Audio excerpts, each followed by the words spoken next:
জয় জগন্নাথ বন্ধুরা, সফর সঙ্গী আরেকটা নতুন ট্রেন জার্নিতে আপনাদের সবাইকে স্বাগত।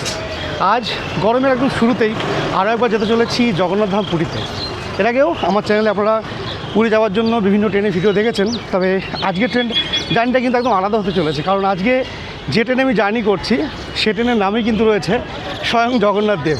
হ্যাঁ বন্ধুরা, আমি যেতে চলেছি 18409 শালিমার টু পুরী জগন্নাথ এক্সপ্রেস করে আজকে জগন্নাথ ধাম পুরীতে। তো আমি এই মুহূর্তে রয়েছি হাওড়া স্টেশনে। লোকাল ট্রেনে করে আমি হাওড়া পর্যন্ত এলাম। প্রথমে এখান থেকে আমাকে যেতে হবে শালিমার। আর শালিমার যাওয়ার জন্য আপনারা জানেন হাওড়া থেকে কিন্তু ঠিক মতো কানেক্টিভিটি নেই, বাস আছে আর টোটো আছে একবারে হাওড়া স্টেশনের রেল মিউজিয়াম ওই দিকটা থেকে। তবে আমি কিন্তু বাসেই যাব, যেহেতু হাতে এখন সময় আছে। এই মুহূর্তে ঘড়িতে সময় হচ্ছে 5টা 10 আর আমাদের গাড়ি রয়েছে 6টা 55-তে। আপাতত আমি বাসে করে হাওড়া থেকে যাব শালিমার পর্যন্ত, আর সেখান থেকে 6টা 55-তে রয়েছে আমাদের জগন্নাথ এক্সপ্রেস।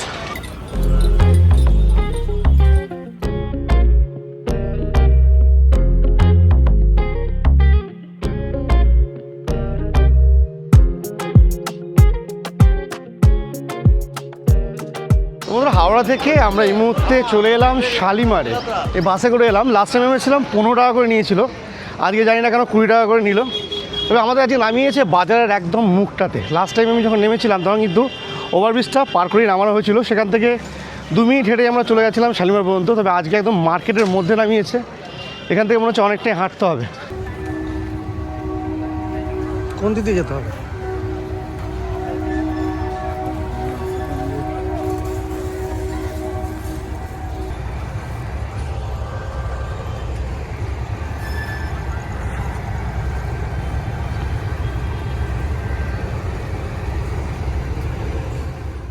এই হচ্ছে শালিমার স্টেশনে আসার মেজর প্রবলেম। আমরা যারা হাওড়া কিংবা শিয়ালদার দিক থেকে শালিমারে আসি তাদের জন্য কিন্তু এখানে আসাটা রীতিমতো একটা দুর্বিষহ ব্যাপার। কারণ বাস যেখানে নামিয়েছে সেখান থেকে কিন্তু রীতিমতো প্রায় 10 থেকে 15 মিনিট হেঁটে আসতে হয়েছে এবং ট্র্যাকের ওপর দিয়ে হেঁটে আসতে হয়েছে। আমার পিঠে একটা ব্যাগ ছিল, অসুবিধা হয়নি। ভাবুন আপনি যখন ফ্যামিলি নিয়ে ট্রাভেল করবেন তখন যদি এবার ট্র্যাকের ওপর দিয়ে ছোটো বাচ্চা আপনার সুটকেসগুলো নিয়ে হেঁটে আসতে হয়, কতটা সমস্যা। তো এটা কিন্তু একটা দ্রুত সমাধান দরকার, না হলে যারা আমরা দূরপাল্লা গাড়িতে শালিমার থেকে যাই আর কি, তাদের জন্য কিন্তু এটা খুবই সমস্যা হয়ে যাবে। কারণ অধিকাংশ গাড়ি এখন কিন্তু শালিমার থেকে ছাড়ছে। হাওড়া থেকে অনেক গাড়ি কমিয়ে দিয়েছে, কারণ যেহেতু ওখানটায় একটা বড় প্রেশার পড়ে। তো শালিমার থেকে যখন গাড়িগুলো ছাড়ছে এদিকটা একটু দেখা উচিত। তো আপাতত আমি 2 নম্বর প্ল্যাটফর্মে রয়েছি, চলে যাব 1 নম্বরে। সেখানে মনে হচ্ছে আমাদের গাড়ি দিয়েছে এবং বাইরে আমাকে অবশ্যই যেতে হবে, কারণ ওখান থেকে খাবার দাবারগুলো আমাকে নিতে হবে। তো এখন এসে গেছি শালিমার স্টেশনের বাইরে। আর যেমনটা আপনাদের বলেছি, আমি কিন্তু আগে জার্নি করছি শালিমার থেকে পুরী জগন্নাথ এক্সপ্রেসে। আর আপনাদের একটা কথা জানিয়ে রাখি, এই গাড়িতে কিন্তু কোনো প্যান্ট্রি কার নেই। তাই আপনারা যদি বাড়ি থেকে খাবার নিয়ে আসেন তাহলে সেটা সবচেয়ে ভালো হয়। না হলে কিন্তু এখানে খাবারের দোকান কিছু রয়েছে, রুটি, বিরিয়ানি এই ধরনের খাবার পেয়ে যাবেন। আর এই দেখুন আমার পেছনে এর মধ্যে শালিমার স্টেশন। আমি আপাতত ঢুকবো। টাইম হয়ে গেছে প্রায় 6:30, আর কিছুক্ষণ পরেই কিন্তু আমাদের গাড়ি ছাড়বে।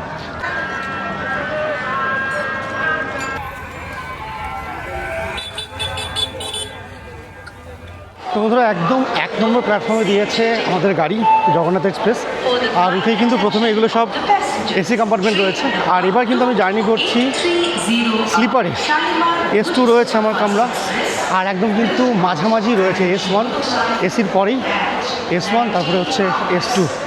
এই দেখুন, এই হচ্ছে স্লিপার ক্লাস। চলুন আমার কামরায় উঠি, তারপর আমাদের সঙ্গে কথা বলছি। এ হচ্ছে আমার কম্পার্টমেন্ট S2, আর আমার সিট হচ্ছে 11। আর ওই সামনে 2টো জেনারেল রয়েছে, তারপরে পরপর 6টা স্লিপার, আর পেছনে 3rd AC, 2nd AC এবং 1st AC। চলুন, জয় জগন্নাথ। এই ধরুন, এটা হচ্ছে স্লিপার, এদিকে হচ্ছে S2। ঘড়িতে সময় 6টা 56, আর আমাদের গাড়ি কিন্তু ছেড়ে দিল এই মুহূর্তে শালিমার স্টেশনের 1 নম্বর প্ল্যাটফর্ম থেকে। 15 minutes from platform number 2. তোমরা যেমনটা দেখলেন, গাড়ি কিন্তু একদম নির্দিষ্ট সময়ে ছেড়ে দিল আমাদের শালিমার স্টেশন থেকে। আর এখানে শিডিউল টাইম ছিল 6:55, পুরীতে সময় হচ্ছে ভোর 4:35। মোটামুটি 9 ঘন্টা 40 মিনিটের এই জার্নিটা হয়। তবে কিছুদিন থেকে দেখা গেছে গাড়ি কিন্তু বিফোর টাইমেই পুরীতে ঢুকিয়ে দেয়। আর আপনাদের জানিয়ে রাখি, পুরীতে যাওয়ার জন্য কিন্তু একদম প্রথম ট্রেন হচ্ছে এটা। অর্থাৎ আপনারা যদি পুরী যাওয়ার আশা করেন, প্রথম যে গাড়িটা আপনাদের পুরীতে পৌঁছে দেবে সেটাই হচ্ছে এই জগন্নাথ এক্সপ্রেস।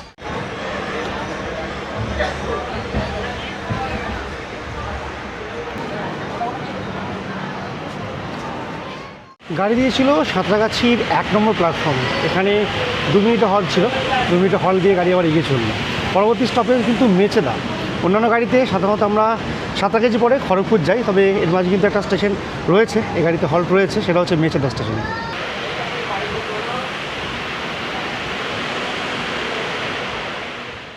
তো এই গাড়িতে মোট রয়েছে 18টা কোচ, তার মধ্যে 4টে রয়েছে জেনারেল, সামনে 2টো পেছনে 2টো। আর সামনের দিক থেকে প্রথমে 6টা রয়েছে স্লিপার, তারপরে 5টা রয়েছে থার্ড এসি, 2টো রয়েছে সেকেন্ড এসি এবং একটা রয়েছে ফার্স্ট এসি। আমি এই গাড়ির টোটাল কম্পার্টমেন্টের কেমন কী ভাড়া রয়েছে, কোন ক্লাসের কেমন কী ভাড়া রয়েছে সেটা স্ক্রিনে দিয়ে দিচ্ছে, আপনারা দেখে নিতে পারবেন।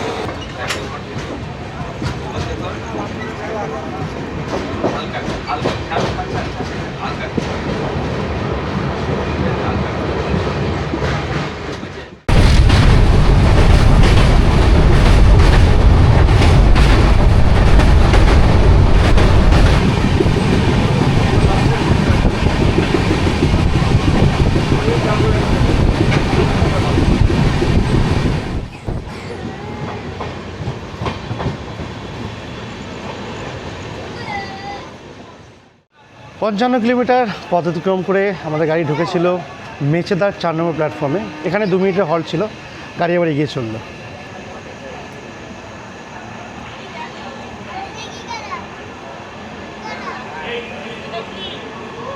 তো প্রাথমিকভাবে 15 মিনিটের মতো লেট।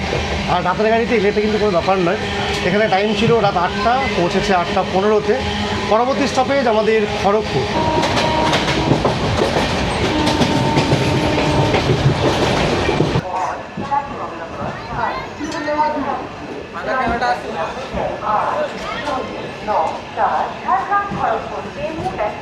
ঘড়িতে সময় হচ্ছে রাত 9টা, আর আমাদের গাড়ি এসে পৌঁছলো তার জার্নির তৃতীয় স্টপেজ খড়গপুরে। এখানে টাইম ছিল রাত 8টা 45। মোটামুটি মিনিট 15 মতো লেট রয়েছে গাড়ি।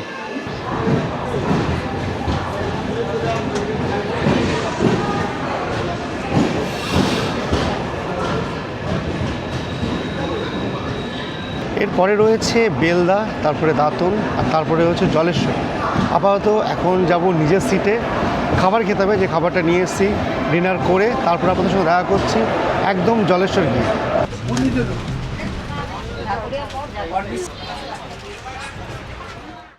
যেমনটা আপনাদের বলেছিলাম, এই গাড়িতে কিন্তু কোনো প্যান্ট্রি কার নেই, তাই যখন ট্রাভেল করবেন যদি বাড়ি থেকে খাবার নিয়ে আসতে পারেন ওটা হচ্ছে সবচেয়ে বেস্ট। আর যারা আমার মতো বাড়ি অনেক দূরে, খাবার আনলে হয়তো নষ্ট হয়ে যেতে পারে, তাদের জন্য কিন্তু বাইরেই শালিমার স্টেশনের বাইরেই বেশ কিছু দোকান রয়েছে, রুটি সবজি বিরিয়ানি প্লাস ভাতের অপশনও রয়েছে, কয়েকটা হোটেল রয়েছে। আমি কিন্তু আমাদের 1 প্লেট বিরিয়ানি এনেছি, 100 টাকা পড়েছে চিকেন বিরিয়ানি। একটা চিকেন দিয়েছে, আলু দিয়েছে আর রাইস রয়েছে।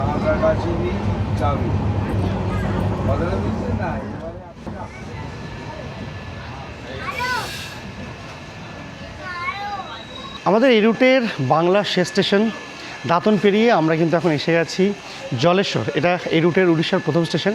আর এখানে টাইম ছিল 9টা 48, ঢুকেছে 10টা 5-এ।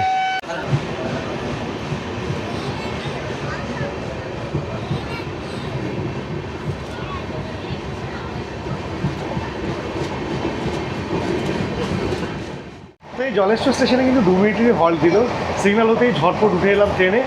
পরবর্তী স্টেশন হচ্ছে বালেশ্বর, তবে তার আগে আরও 2টো স্টেশন পড়বে, একটা হচ্ছে বাস্তা, একটা হচ্ছে রূপসা জাংশন। তো চলুন আপাতত কিন্তু ভেতরে যাবো, একটু ঘুমানোর চেষ্টা করবো, যেহেতু ভোর 4:30টায় গাড়ি একদম পৌঁছে দেবে আমাদের পুরীতে, তাই চেষ্টা করবো একটু ঘুমানোর। তার আগে যদি ঘুম ভেঙে যায় আপনাদের সঙ্গে দেখা করছে অন্যান্য স্টেশনে, আর না হলে একবারে দেখা হচ্ছে পুরীতে গিয়ে।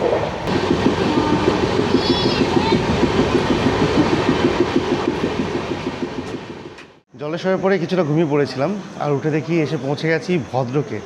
ভদ্রকের 2 নম্বর প্ল্যাটফর্মে গাড়িটা দিয়েছে, আর গাড়ি কিন্তু অলরেডি বিফোর টাইম চলছে। এখানে টাইম ছিল রাত 12টা 3, পৌঁছে গেছে গাড়ি 11টা 58-তে। ভদ্রকে বিফোর টাইমে ঢুকিয়ে দিয়েছে, তাই কিন্তু গাড়ি এখানে প্রায় 5-7 মিনিটের হল্ট দিচ্ছে, এখনও ছাড়ার টাইম হয়নি। আর এর মাঝে ভদ্রকে কিন্তু 1 কাপ গরম গরম চা নিয়েছি কাঁচা ঘুমটা কাটানোর জন্য।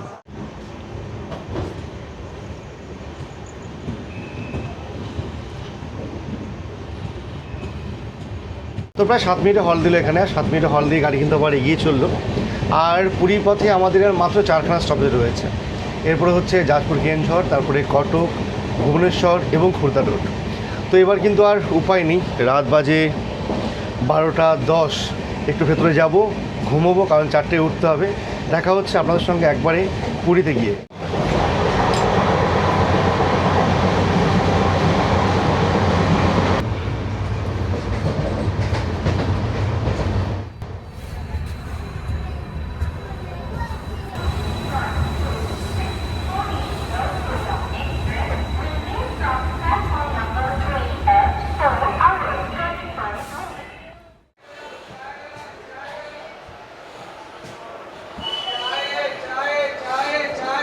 জয় জগন্নাথ। বন্ধুরা, ফাইনালি এসে পৌঁছে গেছি জগন্নাথ ধাম পুরীতে। ঘড়িতে সময় এখন 4:20, আর গাড়ি কিন্তু প্রায় 15 মিনিট বিফোর ঢুকিয়ে দিল আমাদের পুরীর 6 নম্বর প্ল্যাটফর্মে। তো দেখতে পাচ্ছেন সবাই নেমে গেছে, আর এই হচ্ছে আমাদের গাড়ি জগন্নাথ এক্সপ্রেস। দুর্দান্ত গাড়ি, একবার পুরী আসার প্রথম সারির গাড়ি একদম। আপনারা যদি এরদা আসেন ভোরে ভোরে পুরী পৌঁছে যাবেন। তো চলুন আপাতত বাইরে বেরোই। এখন যেতে হবে এখান থেকে স্বর্গদ্বার পর্যন্ত, সেখানেই হোটেল অলরেডি বুক করা আছে আমার, সেখানে যাব।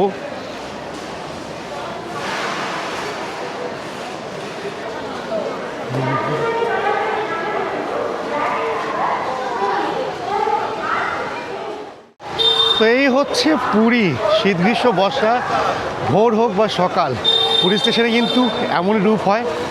পুরো একদম ভিড়ে জমজমাট হয়ে রয়েছে এই মুহূর্তে কিন্তু পুরী স্টেশন। আর এখান থেকে কিন্তু আপনারা অটো করে যেতে পারবেন স্বর্গদ্বার পর্যন্ত, টোটোও রয়েছে। আর সকাল 6টার পরে হলে আপনারা কিন্তু এখান থেকে বাসও পেয়ে যাবেন। এই দেখুন, এই হচ্ছে ভোর 4:30, আর এই মুহূর্তে পুরী স্টেশনের বাইরের অবস্থা পুরো বাঙালিতে ভর্তি হয়ে আছে। তারপর তো বাইরে এসে গেছি একদম পুরী স্টেশনে। আর এখানে কিন্তু যেহেতু এখনও 6টা বাজেনি, তাই বাস পাবো না, দেখতে হবে শেয়ারে কিছু পাওয়া যায় কি না। আর শেয়ারে কিন্তু এই টাইমে 50 টাকায় যাওয়া যেতে পারে, দেখি। এখন আপাতত স্বর্গদ্বার যাই, সেখানে কিছুটা টাইম কাটিয়ে হোটেলে 7টার দিকে পৌঁছবো। তারপর তো স্টেশনে বাইরে রয়েছে, আর এখনও যেহেতু বাস চালু হয়নি, তাই শেয়ারেই যেতে হবে। তো একটা গাড়িওয়ালার সঙ্গে কথা হলো, 50 টাকা পার হেডে স্বর্গদ্বার পর্যন্ত পৌঁছে দেবে। আর উপায়ও নেই, সকালবেলা এই টাইমে অন্য কোনো গাড়ি পাওয়া যাবে না যেহেতু, তাই এই গাড়িতে যেতে হবে। এই হচ্ছে গাড়ি, আরও কয়েকজন আছে, এদের সঙ্গে শেয়ার আমি চলে যাব। পার হেড 50 টাকা করে একদম স্বর্গদ্বার পর্যন্ত।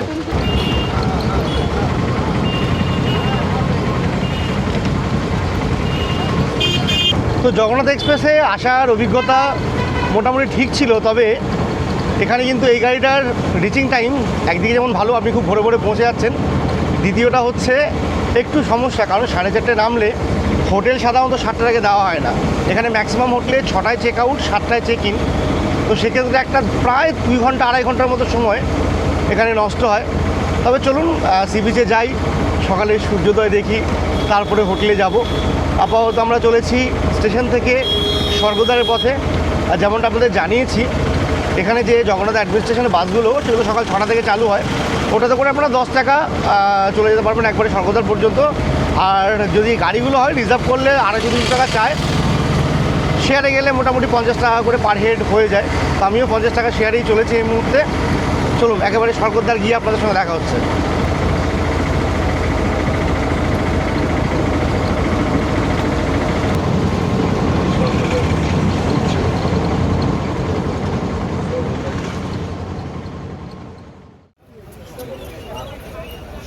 তবে তো এসে পৌঁছে গেছি স্বর্গদ্বার সি বিচে। আর এখানে হচ্ছে চৈতন্য মহাপ্রভু স্ট্যাচুর সামনে একদম বসে আছে, এই দেখুন। আর আমার সঙ্গে আরও প্রচুর লোকজন রয়েছে। আর এই গাড়িতে আসাটা কিন্তু একটা নেগেটিভ দিক হতে পারে, আর একদম ভোরে ভোরে নামিয়ে দেবে 4টে 4:30-তে। প্রায় 2.5-3 ঘন্টা এই স্বর্গদ্বারের এরিয়াতে আপনাদের অপেক্ষা করতে হবে, কারণ যতক্ষণ না দিনের আলো ফুটবে ততক্ষণ হোটেলের দিকে যাওয়া যাবে না। আর যেমনটা বলেছিলাম, পুরীর ম্যাক্সিমাম হোটেল কিন্তু 7টার দিকে চেক ইন দেয়। তো একটু দিনের আলো ফুটুক, তারপরে আস্তে আস্তে হোটেলের দিকে যাচ্ছি। আর আমার হোটেলটা কিন্তু একদম স্বর্গদ্বারের কাছাকাছি রয়েছে, এখান থেকে 5 মিনিটের হাঁটা পথ।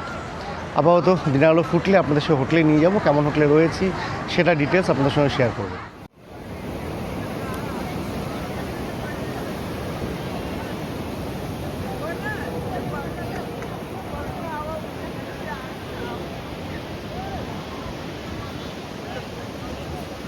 তো বন্ধু, এই হচ্ছে পুরী সমুদ্র সৈকত।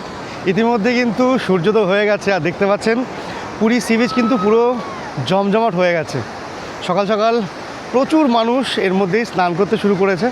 আর আমি কিন্তু এখানে প্রায় 2 ঘন্টা থেকে ছিলাম। এখন প্রায় 7টার মতো বাজে, হোটেল খুলে গেছে সব হোটেলই, আস্তে আস্তে লোকজন যেতে শুরু করেছে। তো আমিও যাব কিন্তু এখন এখান থেকে আমার হোটেলে। আমার যে হোটেলটা আবার রয়েছে সেটা কিন্তু সি বিচ থেকে মোটামুটি ওই 5 মিনিটের ডিস্টেন্সে, স্বর্গদ্বার থেকে। এখান থেকে হেঁটেই যাব আমি, অলরেডি বুকিং করে রেখেছি, আমার ফোনে কথা হয়েছে। তো চলুন এখন এই স্বর্গদ্বার সি বিচ থেকে সে হোটেল পর্যন্ত যাব। আর হোটেলের কিছু ডিটেলস আমি এই ভিডিওর মধ্যে আপনাদের দিয়ে দেবো। হোটেল কেমন রুমে রয়েছি, কন্ট্যাক্ট ডিটেলস কী রয়েছে সেগুলো আপনারা দিয়ে দিচ্ছি। তো চলুন একবার দেখা হচ্ছে হোটেলে গিয়ে।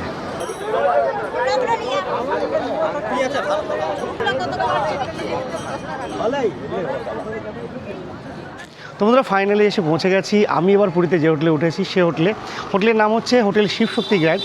আমি কিন্তু একদম সরাসরি স্বর্গদ্বার থেকে মোটামুটি 8 মিনিট থেকে 10 মিনিটের মতো লাগলো সময়, এখানে হেঁটে চলে যাচ্ছি। আর আপনারা যদি আসেন, আপনারা যে কোনো একদিক দিয়ে ক্যামেলিয়ার গলি দিয়ে ঢুকতে পারেন, কিংবা মিত্র ক্যাফের গলি দিয়ে ঢুকে কিন্তু হোটেল রাজ রয়েছে, সেই রাজের একদম সাইড দিয়ে কিছুটা এসেই ডান দিকেই এই হোটেল। তো চলুন আপাতত এই হচ্ছে হোটেলের বিল্ডিং। আমি এখন যাব রিসেপশনে, ওখানে গিয়ে আমার চেক ইন প্রসেস কমপ্লিট করে রুমে যাব। আমার রুম টুরটা আপনাদের দিয়ে দেবো, আর বাদ বাকি এখানে কী কী ফ্যাসিলিটি আছে আমি ছোট্ট করে আপনাদের জানিয়ে দেবো। চলুন ভেতরে যাওয়া যাক। তো এটা হচ্ছে হোটেলের প্রবেশ পথ, আর এদিকে রয়েছে রিসেপশন। নমস্কার দাদা। আচ্ছা, তো আমি কিন্তু এখান থেকে আমার চেক ইন প্রসেস কমপ্লিট করে আপাতত রুমে যাব। এদিকে রুম রয়েছে, আর এনাদের কিন্তু একটা রেস্টুরেন্টও রয়েছে, আপনাদের জানিয়ে দিই। তো ফাইনালি এসে পৌঁছে গেছি হোটেল শিবশক্তি গ্র্যান্ডে। আমি যে রুমটায় রয়েছি এটা হচ্ছে রুম নাম্বার 308, যেটা একটা এসি রুম রয়েছে। যদি এখন আপাতত এসিটাকে আমি নন এসি করে নিয়েছি, অতটা গরম এখনও পড়েনি। চলুন রুম টুরটা দিয়ে দিই, আর রুমের রেট কত কী পড়েছে সেটা আমি আপনাদের জানাচ্ছি। এই দেখুন, এটা হচ্ছে রুম নাম্বার 308, যেটা একটা এসি ডিলাক্স রুম রয়েছে। এটা হচ্ছে আমার রুম, দেখতেই পাচ্ছেন বেশ পরিষ্কার পরিচ্ছন্ন একেবারে রুম রয়েছে। এখানে শুরুতে একটা বেড আছে, এখানে 2 থেকে 3 জন অনায়াসে থাকা যেতে পারে। আর যেমনটা জানিয়েছি আপনাদের, এটা কিন্তু একটা এসি রুম, সঙ্গে এদিকে সিলিং ফ্যানের সুবিধা রয়েছে। নিচে 3টে পিলো রয়েছে, একটা কুশন রয়েছে, এখানে টাওয়াল দেওয়া আছে, আর এখানে কিন্তু সাবান শ্যাম্পু এগুলো দেওয়া আছে। বেডের 2 সাইডে 2টো হেডবোর্ড রয়েছে, যেখানে কিন্তু চার্জিং প্লাগ সব দেওয়া আছে। ওখানে রয়েছে একটা অ্যাস্ট্রে, এদিকে টিভি দেখতে পাচ্ছি একটা, আর এদিকে একটা টেবিল রয়েছে, যেখানে আপনারা কিন্তু নিজেদের টুকটাক লাগেজগুলো রাখতে পারবেন, সঙ্গে খাওয়া দাওয়া করা যেতে পারে। অলরেডি আমি আমার লাগেজ কিন্তু এখানে রেখে দিয়েছি। এদিকে মিরর রয়েছে একটা, সঙ্গে এদিকে রয়েছে কাবার্ড, যেখানে লাগেজ রাখার জন্য একদম পর্যাপ্ত পরিমাণে জায়গা রয়েছে। আর এদিকে হচ্ছে ওয়াশরুমটা, এটা হচ্ছে ওয়াশরুমটা। এই দেখুন একেবারে বেসিক ওয়াশরুম রয়েছে। এখানে ওয়েস্টার্ন কমোড রয়েছে, সঙ্গে রয়েছে বেসিন, এদিকে মিরর রয়েছে, মগ বাকেটের সুবিধা রয়েছে। আর এখানে কিন্তু গিজার ফ্যাসিলিটিস রয়েছে, যখন শীতে আসবেন গিজারের প্রয়োজন হলে ইউজ করতে পারবেন। তো এটা হচ্ছে ওয়াশরুম, তার সঙ্গে এই হচ্ছে এবারের পুরী ভ্রমণে আমার রুম। তো বন্ধুরা এই ছিল আমার শালিমার থেকে পুরী আসার জগন্নাথ এক্সপ্রেসের ট্রেন জার্নির ভিডিও। আপনারা দেখলেন গাড়িটা কিন্তু বিফোর টাইমে আমাদের পৌঁছে দিয়েছে একেবারে পুরী স্টেশনে। তারপরে আমি কিন্তু এসে উঠেছি একেবারে সমুদ্র থেকে মাত্র 5 মিনিটের দূরত্বে এই হোটেল শিবশক্তি গ্র্যান্ডে। এখানে এসে রুমে অলরেডি আমি চেক ইন করে নিয়েছি। এই হোটেলের কন্ট্যাক্ট ডিটেলস এবং রুম রেট কী রয়েছে সেটা কিন্তু আমি এই ভিডিওর ডেসক্রিপশনে আপনাদের সঙ্গে শেয়ার করে দেবো। এছাড়াও এই হোটেলের একটা সম্পূর্ণ ডিটেলস ভিডিও আমি কিন্তু আমার পরবর্তী ব্লগে শেয়ার করব। সেই ভিডিওটা অবশ্যই দেখার চেষ্টা করবেন, কারণ সমুদ্র থেকে এতটা কাছে একেবারে বাজেটের মধ্যে কিন্তু রয়েছে এই হোটেলটা, যেখানে কিন্তু আপনারা পরিষ্কার পরিচ্ছন্ন সাজানো গোছানো রুমের পাশাপাশি পেয়ে যাবেন রেস্টুরেন্ট ফ্যাসিলিটিস। এছাড়াও এখানে আপনারা পেয়ে যাবেন অ্যাকোয়াগার্ডে জলের ব্যবস্থা, ফ্রি ওয়াইফাই, সিসিটিভি, আরও অন্যান্য অনেক পরিষেবা। তো সেই ভিডিওটা অবশ্যই দেখার জন্য আপনারা কিন্তু এক্ষুনি আমার চ্যানেলটা সাবস্ক্রাইব করে রাখুন। তো চলুন আজকের ভিডিওটা আমি এখানেই শেষ করছি। দেখা হচ্ছে আমার পরবর্তী কোনো ব্লগে। ততক্ষণ সবাই ভালো থাকবেন, সুস্থ থাকবেন। টাটা।